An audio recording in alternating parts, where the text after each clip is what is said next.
Good evening, everyone. Welcome to NTD Tonight. I'm David Lam, sitting in for David Zhang. Here are today's top stories. The opening ceremony of the Olympic Games in Paris has sparked some controversy. A historian weighs in on the performance. A fire in Northern California doubled over the weekend and is only 12% contained. More on the blaze. Young voters and political organizers gathered over the weekend to discuss Gen Z's potential impact on the 2024 presidential election. The opening ceremony of the Olympic Games in Paris has sparked some controversy.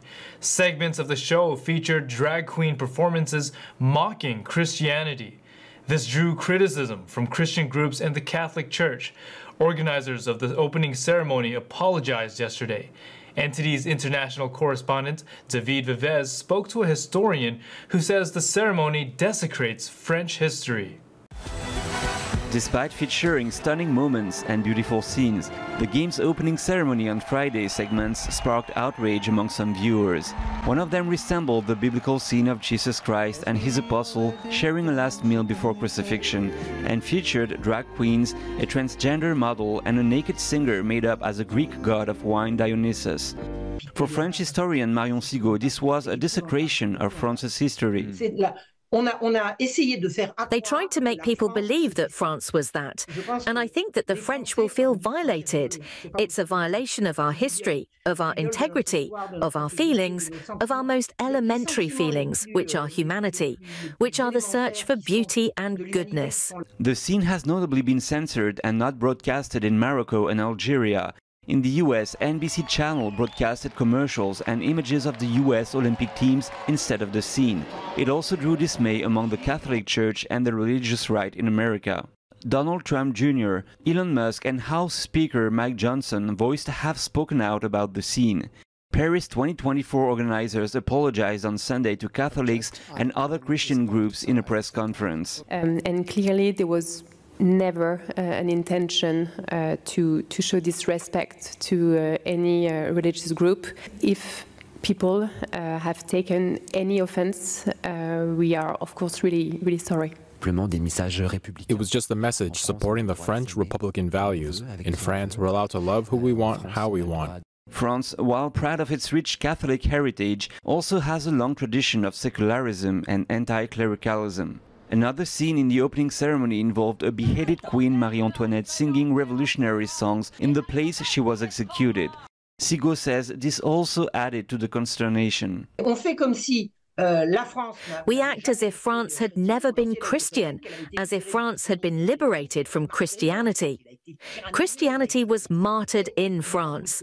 It has been tyrannized. It has not suddenly disappeared. It has been slandered. The French cultural heritage is more than in danger. It's under attack from all sides. But I don't get the impression that people are buying it. The International Olympic Committee welcomed the clarification from the opening ceremony organizers. David Vives, NTD News, Paris. Wildfires across the western United States and Canada have put millions of people under air quality alerts as thousands of firefighters battled the flames, including the largest wildfire in California this year. Thousands of firefighters are still battling the ever-growing park fire in Northern California after the blaze more than doubled in size in a 24-hour span over the weekend. According to CAL FIRE, the blaze had burned more than 360,000 acres, about 90 miles north of the state capital city of Sacramento as of Monday morning. Firefighters could be seen lighting backfires Sunday afternoon as cooler temperatures and more humid air are potentially helping efforts to slow the spread of the fire. The fire has destroyed 134 structures and is 12% contained as of Monday morning. Evacuation orders and warnings were issued for multiple communities in several counties, including a warning for Paradise, the town that was devastated by the 2018 Camp Fire, the deadliest in the state's history. A man was arrested on July 25th on suspicion that he started the park fire by pushing a flaming car into a gully the day before. According to the National Interagency Fire Center, the fire is the largest of dozens of active wildfires across the country that have burned more than 2 million acres combined. As of early Sunday, the popular interstate highway on the western U.S. reopened. Drivers were stuck for hours after a truck containing lithium batteries tipped over in Southern California. A stretch of the major highway between California and Las Vegas was closed for 48 hours after a tractor trailer carrying batteries overturned and caught on fire. The Highway Patrol in Barstow, California says all Interstate 15 lanes are open as of Sunday morning after an unexpected weekend. CHP said a freight truck lost control Friday morning. Its container carrying 6 industrial-grade lithium batteries then became detached and rolled off to the side and caught fire. CHP said due to the inherent danger of the fire and potential inhalation hazard, a 1/3 of a mile safety zone was set to ensure public safety. Travelers and families became stuck in traffic in their cars for hours in the desert, with some cars reportedly running out of gas and pulling over. State agencies said they helped deliver more than 8 pallets of water, 60 gallons of fuel, 100 gallons of diesel, assisted with helicopter transport for medical evacs and help to stranded drivers. Crews worked non-stop through the night to carefully move the hazardous materials container a safe distance away from the roadway. One driver told CNN that a typical 4-hour drive home instead took 11 hours. Some said there were times when traffic didn't move for 45 minutes or more. The incident was cleared at approximately 3 a.m. on Sunday. Young voters and political organizers gathered over the weekend to discuss Gen Z's potential impact on the 2024 presidential election. The meeting aimed to galvanize support for Vice President Kamala Harris following President Biden's withdrawal from the race earlier this month. NTD's Andrew Thomas has more on their efforts to leverage social media to keep the vice president in the White House. The third annual Voters of Tomorrow Summit took place this past weekend in Atlanta. One session focused on memes and other internet tools to gather support for Kamala Harris. The vice president is the Democratic Party's presumptive nominee following President Biden's exit from the race. You can't win if you don't engage, and the greatest way to engage is through social media. And the Kamala Harris team has reached new heights. Things that she was getting criticized for 2 years ago are things that make her personal now. It makes her look human. Since then, the internet has adopted a coconut emoji as her unofficial campaign symbol. The image turns out to be a reference to a story Harris told about her mother during a speech in 2023. Political organizers say social media is a critical tool to drive turnout. So yes, political disengagement does scare me. I mean, I have several friends that are like, I'm not going out to the polls, it doesn't matter. What I do doesn't matter, but there's layers to this. And even if they participate in local elections and not engage in the presidential, it will make a huge difference. Ashley Ewald is the director of the Georgia Voters of Tomorrow. The 21-year-old says Gen Z voters are watching the presidential candidate's social media strategy.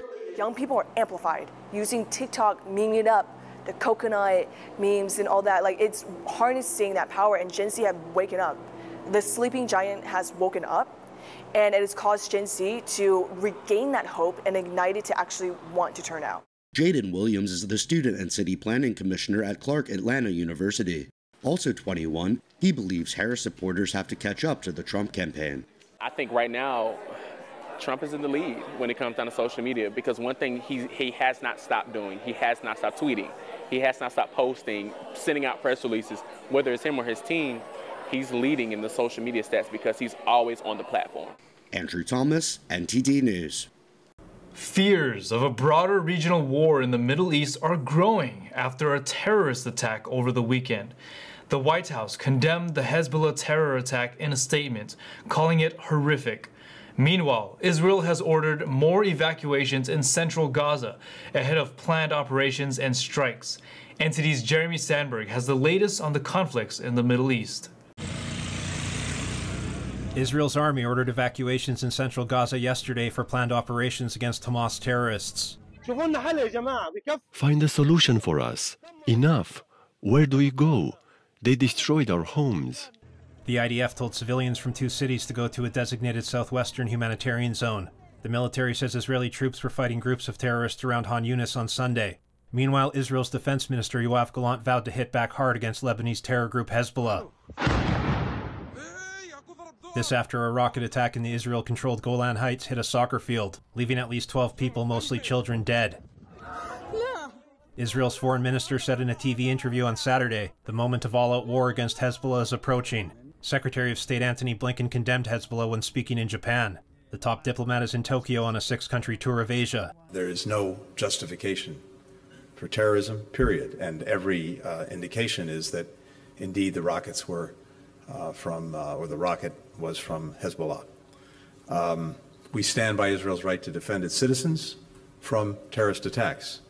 Blinken says the U.S. is determined to bring the Israel-Hamas war to a close, so displaced Lebanese, Palestinians, and Israelis can return to their homes. But we also don't want to see the conflict escalate. We don't want to see it spread. He says the best way to avoid all-out war between Israel and Hezbollah is to get a ceasefire deal in Gaza. Former President Trump reacted Saturday at a campaign rally in Minnesota. He says the terror attack in the Israel-controlled Golan Heights can't be forgotten. Our hearts go out to the families of these innocent children. No parent should have to suffer the terrible loss of a child at the hands of terrorists or anybody else. Israel wants to remove the Hezbollah threat entirely from its northern border, in accordance with UN Security Council Resolution 1701. The resolution calls for a demilitarized zone between the blue line separating Israel from Lebanon and the Litani River. Israel's defense minister warned in December, if the world doesn't get Hezbollah away from the border, Israel will. The UN Secretary General is calling for maximum restraint. Jeremy Sandberg, NTD News. We'll take a short break now, everybody, but here's the look at what we have for you when we come right back. In the case of the recently found 15-year-old Alison Chao, her father will appear in court following his arrest on charges related to her July 16th disappearance. Over 3 million hidden containers all over the world. We'll take a closer look at the world's largest treasure hunt called geocaching. Deadpool and Wolverine has already started breaking box office records, surpassing $200 million on opening weekend. Those stories and more coming up on NTD Tonight.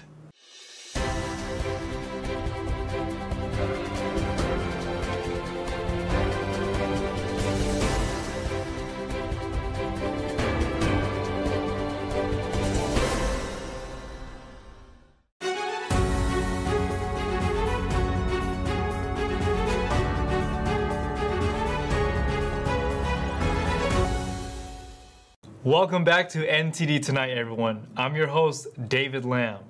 The father of a missing 15-year-old girl who was found, whose case gained national attention, has been arrested. He may face several charges. NTD's Christina Corona provides the latest details on the story. Jeffrey Chao was arrested just 3 days after he and other family members expressed relief at a press conference that Alison had been found safe. We've been really worried about where she's been, and we really appreciate what everybody's done and helped out with. I just want what's in the best interest of Alison at this point. Chao is facing multiple charges, including child abduction, conspiracy, and falsifying a police report related to the July 16th disappearance of his 15-year-old daughter. The Monterey Park Police Department announced on Friday that Jeffrey Chao was arrested after an extensive investigation. However, on Friday afternoon, an attorney for Jeffrey Chao released a statement denying his client's involvement in his daughter's alleged disappearance. Chao's daughter Alison was reported missing on July 16th after leaving his home on the 200 block of North Inez Avenue. Alison's parents are divorced, which has led to speculation that her alleged disappearance was the product of a custody dispute. According to the family's family law attorney, Alison's mother has sole legal custody due to mental health concerns. As of last week, physical custody was granted to mother on a temporary basis. Attorneys for Alison's mother declined to comment on the arrest. Jeffrey Chao is due in court on Monday. Christina Corona, NTD News. In public spaces, there are over 3 million cleverly hidden containers all over the world just waiting to be found. They're part of the world's largest treasure hunt called geocaching. You can start by looking in your own neighborhood. NTD's Helen Billings has more on the story. If you're looking for a fun way to get outside, there's a treasure hunt happening right outside your door. It's called geocaching. According to the website geocaching.com, to get started, you download the official geocaching app and sign up to see all the locations with hidden caches nearby. Each hidden cache is a small adventure to find a container that is camouflaged to blend into the surrounding area. Each container varies in size and contains a log designed to prove you found it, so bring a pen. In some locations, you can find small items to trade along with trackable items meant for you to move to another geocache. NTD talked to Dave Renard, who geocached with his 3 daughters. He said it's not about the items you find, it's about the experience. We did it a lot in our neighborhood, and so, you know, we're in Walnut Creek, California, right below Mount Diablo, and so we have a lot of open space. We'd go up in the Shell Ridge open space and hike the ridge lines, and it's just beautiful. Again, it's a reason to get out, either in the early morning or late afternoon with the kids. And you'd see wildlife, even rattlesnakes. So we'd always bring a stick with us or a hiking pole. And so before you go flipping over rocks or sticking your hand in a hole, you want to poke around a little bit and make sure that there's nothing in there. The adventure starts by clicking on a location in the app, and with GPS, it will navigate you there. Once on site, to find the cache, the website says to look high and low and for something that seems out of place. If you're struggling, you can look at the hints. Sometimes there's simple hints and then very detailed hints. Turn left at the big rock and look for the tree shaped like a Y and, you know, or something. And so if you struggle, sometimes you can find it. The container might be a fake rock on the ground or a fake pine cone in a tree, while some caches on nature trails are hidden in the brush. In addition, Renard said, geocaching can take you to places you might not normally go. We took a road trip around California, all the way up to Eureka and back down through Shasta and all of that. And one of the things we did was when we stopped by the ocean or something, we'd pull up the app and we'd find a cache and we'd go hike, you know, to go find it. Daniela Renard, Dave's wife, mentioned how geocaching was a good activity for her daughters to unplug and just be kids. It got them out in the sunshine, breathing fresh air, seeing butterflies and flowers, getting muddy, and chatting about life. It's good, wholesome, and thrilling. Thrilling because it's a treasure hunt, and wholesome because it doesn't involve a screen with games or shows or websites that are possibly PG-13 or for mature audiences only. It was a refreshingly beautiful, non-competitive activity. Some caches may be hard to find, while others may require a long hike. So check the difficulty and terrain before you go, and remember to place the geocache back where you found it. Helen Billings, NTD News. The new film Deadpool and Wolverine surged past $200 million, setting a record for the highest grossing opening weekend for an R-rated movie. NTD's Christina Corona provides further details on the blockbuster hit. Marvel's Deadpool and Wolverine shattered records with a $205 million opening weekend in North America, marking the highest debut ever for an R-rated film, surpassing the original Deadpool from 2018. It also achieved the biggest domestic opening of the year, outpacing Disney's Inside Out 2, which earned $154 million in June. With Monday's final tally, the film featuring Ryan Reynolds as Deadpool and Hugh Jackman as Wolverine has grossed $444.3 million globally after 3 days of release. Hugh Jackman said the film gave him a chance to reunite with old Marvel Cinematic Universe cast members. They're all amazing. I think it made me realize it's been 24 years and the biggest part of the foundation of my career and so many incredible memories. But I have to tell you, this experience with them and working with Ryan was the best of all of them. Ryan Reynolds stated that his long-standing personal relationship with Jackman, who came out of retirement to reprise his Wolverine role and help Deadpool save his world, was a key factor in his confidence that the film would succeed. Well, I mean, we've always been so close, you know, so you kind of know from that perspective. But also, I think people have to be pushed, and I needed to be pushed. So, you know, I'm co-writing this script, but, you know, writing dialogue for Wolverine, thank God he was so generous helping guide me in that direction. But he pushed me harder than I think I've ever been pushed. With the sixth biggest three-day opening weekend of all time, the threequel becomes only the 9th movie in history to open north of $200 million. Christina Corona, NTD News. Stay tuned for China in Focus with Tiffany Meyer coming up next. Foreign ministers from Australia, India, Japan, and the United States meeting in Tokyo, pledging to bolster maritime security in the Indo-Pacific region. These four countries form the Quadrilateral Security Dialogue, commonly known as Quad. More on China in Focus with Tiffany Meyer at 9:30 p.m. Eastern. That's all we've got for you tonight. We'd like you to join us again on NTD Tonight every weekday at 9 p.m. Our show is coming to a close this Friday, August 2nd, but NTD still has plenty of informative shows and on-the-ground news coverage airing across our network. For more information, please visit ntd.com. I'm David Lamb. That's our program. See you tomorrow.